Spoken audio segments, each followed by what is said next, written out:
All India Radio presents Morning News.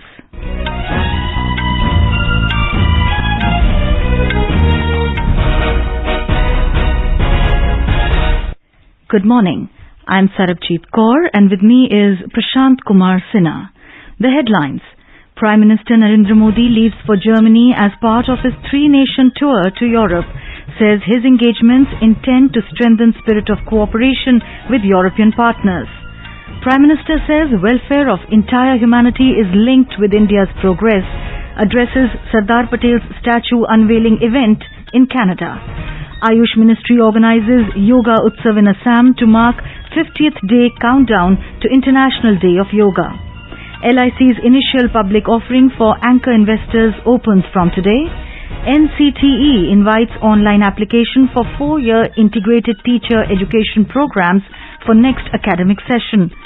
Gross GST revenue collection hits record 1.68 lakh crore rupees in April 2022.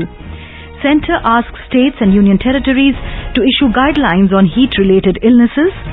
32-time champion West Bengal to take on host Kerala in summit clash of Santosh Trophy football tournament this evening. And in IPL cricket, Chennai Super Kings beat Sunrisers Hyderabad by 13 runs at MCA Stadium in Pune.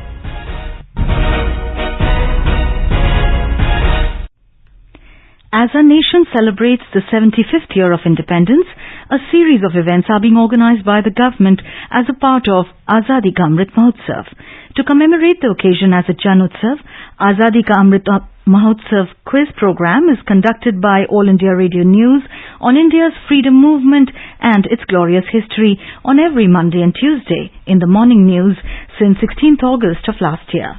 One lucky winner is selected and felicitated with a token prize and a certificate.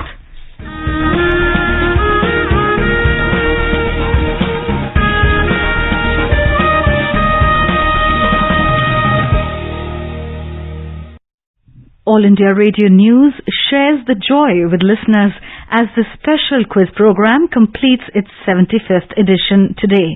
AIR News is overwhelmed by the response from its listeners across the world. The winners of the past 74 editions range from school students to senior citizens and homemakers to working professionals. Most of the winners are from villages in far-flung areas of the country, underscoring the vast listenership and reach across the geographies for All India Radio. Listeners have written to All India Radio informing that the quiz program not only rekindled their existing knowledge about India's freedom struggle, but also stimulated interest to learn more about our glorious history. Tulasi Mala, one of our listeners from Mysuru in Karnataka, said that the quiz helped her to learn about many unsung heroes of the freedom movement. Namaste, my name is Tulasi Mala from Mysuru, Karnataka. I'm very happy for selecting me to express my views on Amrit Mahotsav quiz and All India Radio. The Amrit Mahotsav quiz is an excellent program arranged by AIR. This quiz is a pride and I have come to know about many such freedom fighters who have laid down their lives for us to stay with pride in our country. I have participated in this quiz regularly and I request AIR to continue with such programs. Thank you. Jai Hind. AIR News thanks everyone for the encouragement and is happy to celebrate Amrit Mahotsav with its listeners through the quiz. Coming to our 75th question of the Amrit Mahotsav quiz in English, which freedom fighter was popularly known as Bihar Vibhuti? I repeat the question, which freedom fighter was popularly known as Bihar Vibhuti? Listeners can send their responses to the question over WhatsApp on 88265 46262. I repeat the number 88265 46262 or through email on amritmahotsavquiz@prasarbharati.gov.in. And now the news in detail. Prime Minister Narendra Modi left for Germany early morning today in the first leg of his official visit to 3 European countries, including Denmark and France. In his first foreign visit this year, the Prime Minister would be taking part in various programs, including bilateral and multilateral engagements. Ahead of his visit, the Prime Minister said in his departure statement that his visit to Europe comes at a time when the region faces many challenges and choices. He said through his engagements, he intends to strengthen the spirit of cooperation with European partners. The Prime Minister said European partners are important companions in India's quest for peace and prosperity. On his Germany visit, Mr. Modi said his visit to Berlin will be an opportunity to hold detailed bilateral discussions with Chancellor Olaf Scholz, whom he met at G20 last year in his previous capacity as Vice Chancellor and Finance Minister. Prime Minister said he looks forward to exchanging views with Chancellor Scholz on strategic, regional and global developments. The Prime Minister will also take part in the second India-Nordic Summit along with Prime Ministers of Denmark, Iceland, Finland, Sweden and Norway.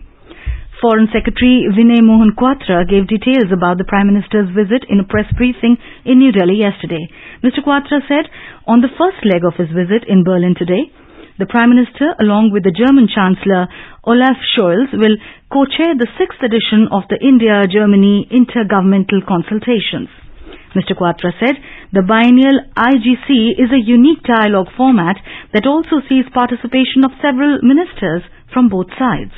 This is a unique mechanism which brings together several ministers and officials from both sides to engage in bilateral discussion, culminating in a plenary session which is chaired by the two leaders to review, take stock and assess the cooperation between the two countries across a range of areas, as also to identify fresh areas of partnership.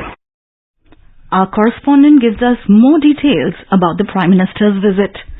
Prime Minister Narendra Modi will travel to Copenhagen tomorrow on an official visit at the invitation of Prime Minister of Denmark. This will be his first visit to Denmark and third summit-level interaction with the Danish Prime Minister. The discussions will focus on bilateral issues as well as issues of global and regional interest. Prime Minister will also attend an India-Denmark business forum and address members of the Indian diaspora. On 4th of May, Mr. Modi will participate in the second India-Nordic Summit along with Prime Ministers of Denmark, Iceland, Finland, Sweden and Norway. On the last leg of the tour, Prime Minister will briefly stop over in Paris and meet French President Emmanuel Macron. The visit to France will provide an opportunity to carry forward the high-level engagement between the two countries post the French presidential elections. With Anand Kumar, Suparna Saikia, AIR News, Delhi.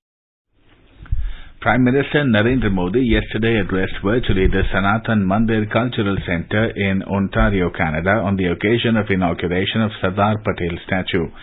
He said the statue of Sardar Patel will not only strengthen cultural values but will also become a symbol of the relationship between the two countries. The Prime Minister said India does not dream for its own upliftment at the cost of detriment to others.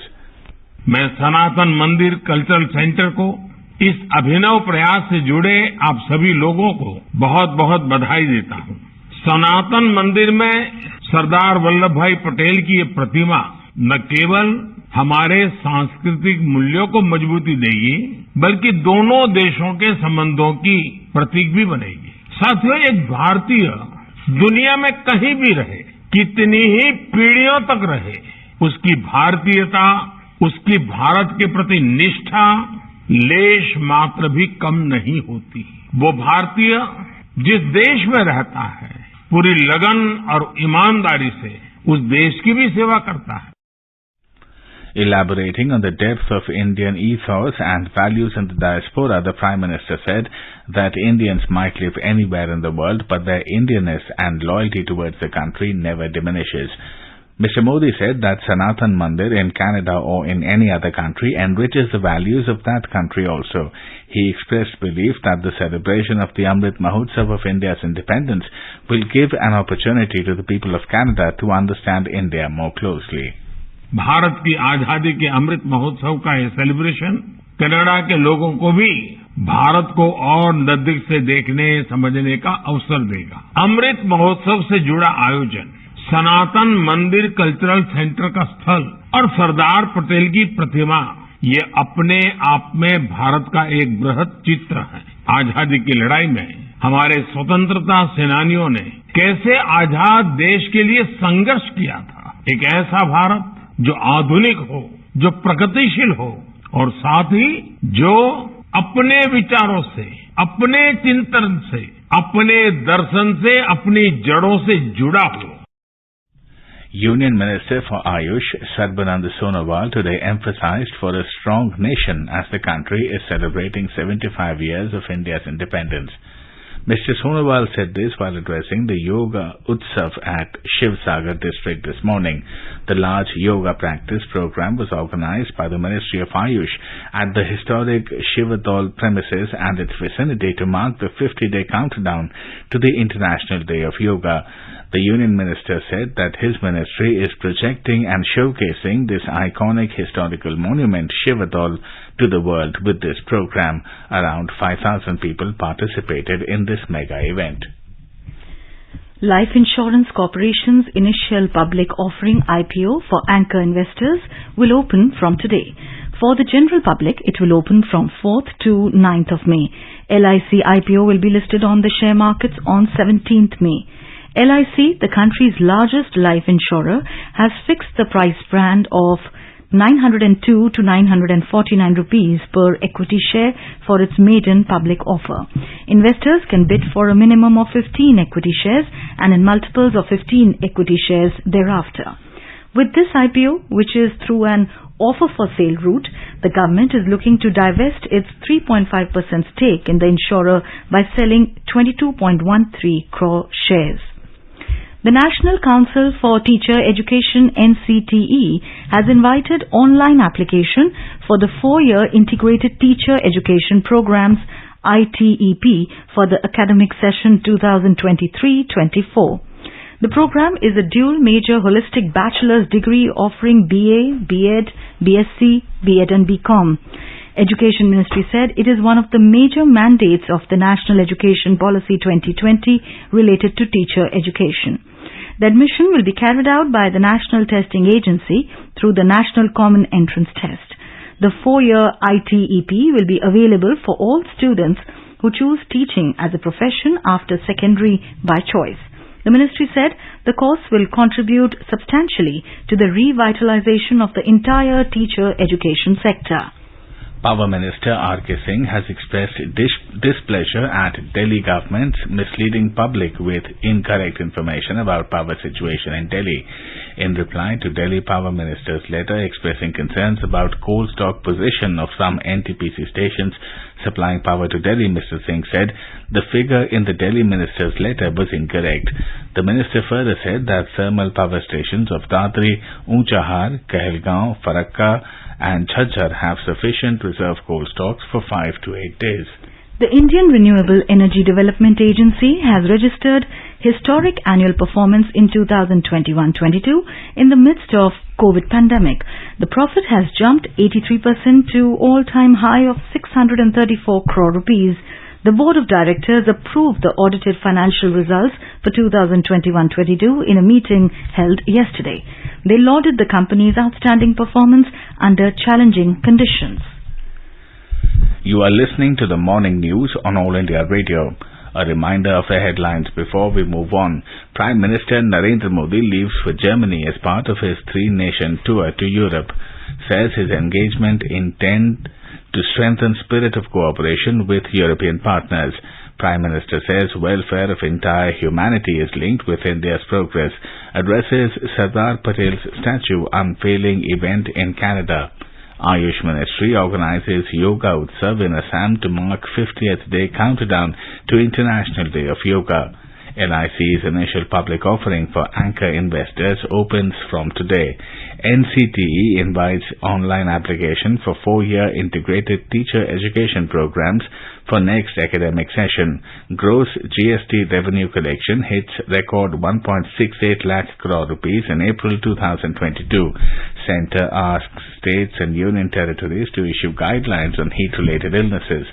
32-time champions West Bengal to take on hosts Kerala in summit clash of the Santosh Trophy football tournament this evening.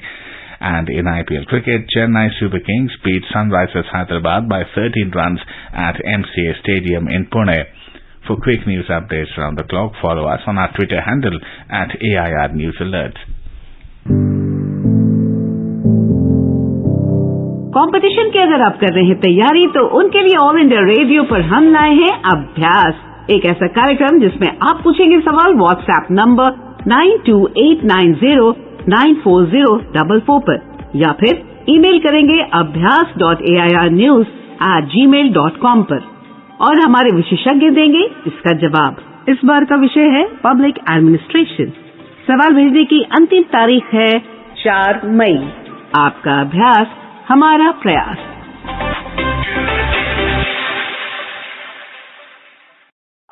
अपने business को बढ़ाने के लिए लीजिए आकाशवाणी का सहयोग और दीजिए उसे बुलंदियों के पंख।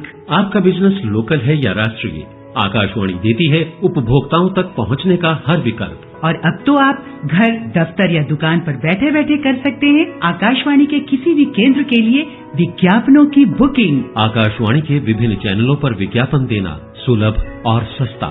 बुकिंग है तो संपर्क करें 8700014242 पर। 8700014242। Welcome back to the morning news. The gross goods and services tax GST revenue collection has touched an all-time high of around 1.68 lakh crore rupees in April 2022.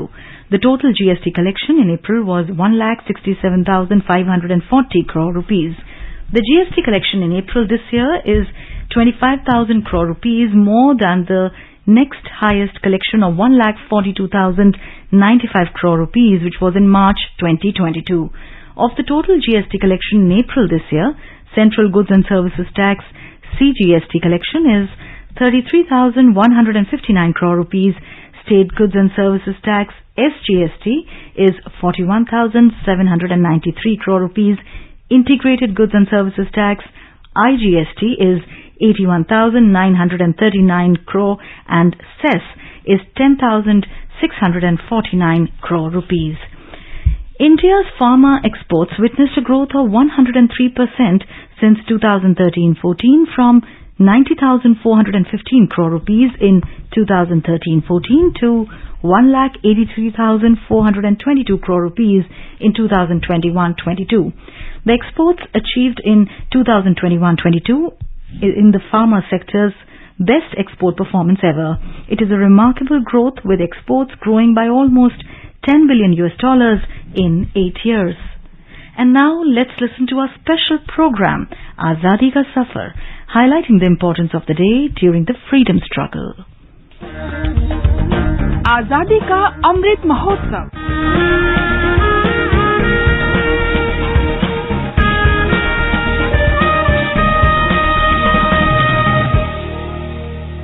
Azadi Ka Safar with AIR News. Birth of a Nation. India's glorious freedom struggle is one of the greatest struggles the modern world has ever witnessed. AIR News brings you a glimpse of this struggle every day.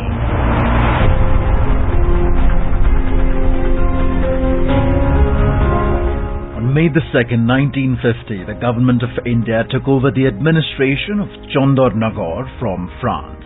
The city, now known as Chandernagor, forms part of the state of West Bengal as per the Chandernagor Merger Act 1954. Chandernagor was established as a French colony in 1673 when France obtained permission from Ibrahim Khan, the then Nawab of Bengal, to establish a trading post on the right bank of the river Hooghly. Later, it became a permanent French settlement. In 1756, war broke out between France and Great Britain, and the British Navy finally captured Chandernagor in 1794. But the city was returned to France in 1816, along with a 3 square miles enclave of surrounding territory. It was governed as part of French India until 1950 under the political control of the Governor-General in Puducherry.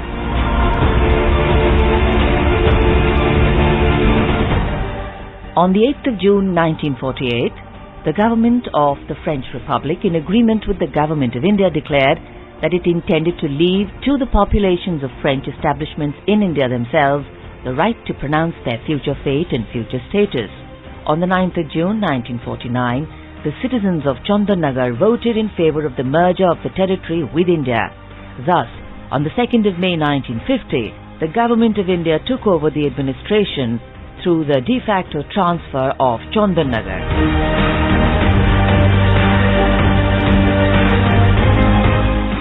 After this, on the 2nd of February 1951, the Treaty of Cession of the territory of the Free Town of Chandanagar was signed in Paris by the representatives of the President of India and the President of the French Republic. After this, on the 9th of June 1952, Chandanagar was transferred de jure to the Union of India.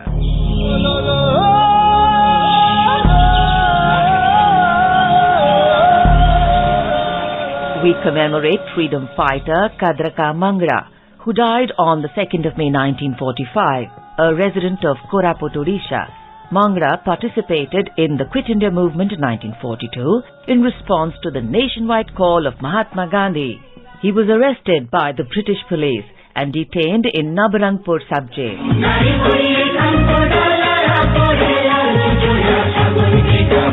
In the jail, he fell severely ill due to the unhygienic living conditions and lack of medical care in the prison. He was shifted to Koraput district jail and later on admitted to the hospital. Kadraka Mangra died in the hospital on the 2nd of May 1945. We salute the great Indian.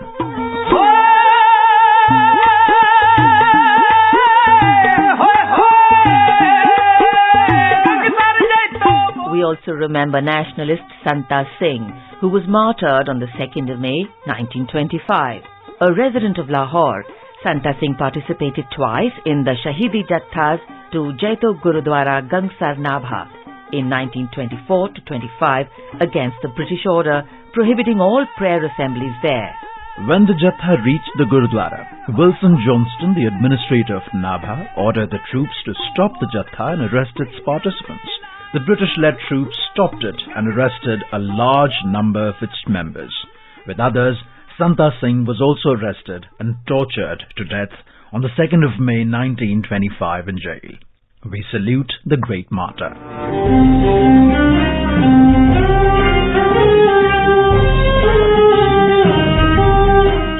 We also remember Indian National Army Lieutenant Kapoor Singh. A resident of Punjab, he participated in the war against the British troops on the Burmese front. He was killed in action on the 2nd of May 1944. Kapoor Singh was posthumously awarded the medals of Veer-e-Hind and Shatrunash by Netaji Subhash Chandra Bose. We salute this great son of the soil. That brings us to the end of this episode of Azadi Ka Safar with AIR News. See you in the next episode tomorrow.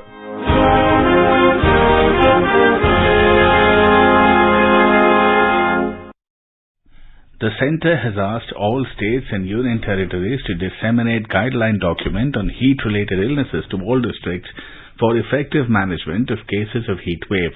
In a letter to Chief Secretaries of States and Union Territories, Union Health Secretary Rajesh Bhushan said seasonal and monthly outlook from the Indian Meteorological Department for March to May of this year predicts above normal maximum temperatures over many areas of the country and much higher temperatures in central, western and northern regions. In Rajasthan, the day temperature crossed 46 degrees Celsius in 8 districts yesterday. Bikaner recorded the highest temperature of this season at 47.1 degrees Celsius. The mercury in Sri Ganganagar was 46.9 degrees and Barmer recorded 46.8 degrees. In the afternoon, 5 districts, that is Jaipur, Dholpur, Kota, Bharatpur and Bundi, got some respite from the heat due to thunderstorms and light drizzles. In Kerala, Muslims will celebrate Eid ul-Fitr tomorrow, marking the end of the holy fasting month of Ramadan. Various Muslim organizations have confirmed reports that the crescent moon could not be sighted in the state yesterday. The date of Eid ul-Fitr is determined by the sighting of the crescent moon in tune with the Muslim lunar calendar. As announced earlier, centre and state government offices in Kerala are having a closed holiday today. Today is the birth centenary of master filmmaker Satyajit Ray. Born on May 2nd, 1921, Ray is regarded as one of the finest filmmakers the world has ever seen. He created cinematic masterpieces like Pather Panchali, Charulata and Devi. The filmmaker died at the age of 70 on April 23rd in 1992. The Ministry of Information and Broadcasting has initiated various activities to pay tribute to the legendary filmmaker Satyajit Ray on his birth centenary. We have a desk report on the lifetime Oscar winner. Regarded as one of the greatest filmmakers of all time, master storyteller Satyajit Ray is always remembered for his cinematic genius, directorial excellence and futuristic vision conveyed through his films. Starting his career as a commercial artist, Ray was drawn into filmmaking after meeting French filmmaker Jean Renoir and viewing Vittorio De Sica's Italian neorealist film Bicycle Thieves. Ray's films were known all over the world for their stunning visuals, detailed shots, lighting, music and portrayal of reality without drama. His experimental storytelling style and technical brilliance were appreciated by masters like Akira Kurosawa and Ingmar Bergman. Ray received many major awards in his career, including 36 national awards, a Golden Lion, a Golden Bear, 2 Silver Bears, and an Academy Honorary Award in 1992. The Government of India honored him with the Bharat Ratna in 1992. Ravi Kumar, AIR News, Delhi. In the 75th Santosh Trophy National Football Tournament, 32-time champions West Bengal will take on hosts Kerala in the summit clash at the Payyanaar Stadium in Manjeri today. The match will begin at 8 p.m. Let's hear more on this from our correspondent. Game of football is all set to unfold tonight as the two powerhouses of Indian football, Kerala and West Bengal, clash in the final of the 75th Santosh Trophy National Football Championship at the Payyanaar Stadium in Manjeri. In the previous encounter in the group stage, when the two teams met, Kerala defeated West Bengal 2-0. Kerala enjoys a distinct advantage given its top form and playing before the home crowd, a crowd highly passionate and knowledgeable about football. As for West Bengal, the team will have to rely on its attacking prowess in its bid to lift the trophy yet again. Raj Mohan, AIR News, Kochi. And in IPL cricket, Chennai Super Kings beat Sunrisers Hyderabad by 13 runs at the MCA Stadium in Pune last night. Defending the total of 202 runs, a 4-wicket haul by Mukesh Chaudhary helped Chennai restrict Hyderabad to 189 for 6 in the stipulated 20 overs. Today, Kolkata Knight Riders will lock horns with Rajasthan Royals at the Wankhede Stadium in Mumbai at 7:30 p.m. And now let us have a look at the weather forecast for today. Srinagar will have mainly clear sky. Jammu is expected to have mainly clear sky again. The minimum temperature was 26 degrees while the maximum will be around 41 degrees. Leh will have partly cloudy sky. Gilgit, the temperatures will hover between 14 and 36 degrees Celsius. Muzaffarabad, the minimum temperature was 21 degrees. Maximum will be around 39 degrees Celsius. The national capital Delhi will experience dust storm or thunderstorm. And now an overview of today's newspapers. As Prime Minister begins his Europe tour, India seeks cessation of Ukraine war is a front page headline in the Asian Age. Taking note of the Army Chief's statement, won't cede any territory, new Army Chief from China, states the Hindustan Times. With COVID-19 infections continuing to inch up in India, India's weekly cases up 41%, no rise in deaths, headlines the Times of India. With prediction of partly cloudy sky, relief in sight after hottest April in 122 years, informs the Pioneer. And finally, as determination shall have it, auto driver's dream turns real. His son is Kerala's new football sensation, states the Indian Express. Before we end the bulletin, a reminder of today's question of the Amrit Mahotsav quiz. Which freedom fighter was popularly known as Bihar Vibhuti? WhatsApp your response on 88265 46262. And now, before we end the bulletin, the headlines once again. Prime Minister Narendra Modi leaves for Germany as part of his 3-nation tour to Europe, says his engagements intend to strengthen spirit of cooperation with European partners. Prime Minister says welfare of entire humanity is linked with India's progress, addresses Sardar Patel's statue unveiling event in Canada. Ayush Ministry organizes Yoga Utsav in Assam to mark 50th day countdown to International Day of Yoga. LIC's initial public offering for anchor investors opens from today. NCTE invites online application for 4-year integrated teacher education programs for next academic session. Centre asks states and union territories to issue guidelines on heat-related illnesses. 32-time champion West Bengal to take on host Kerala in Summit Clash of Santosh Trophy football tournament this evening. And in IPL cricket, Chennai Super Kings beat Sunrisers Hyderabad by 13 runs at MCS Stadium in Pune. And with that, we end the morning news. Have a nice day.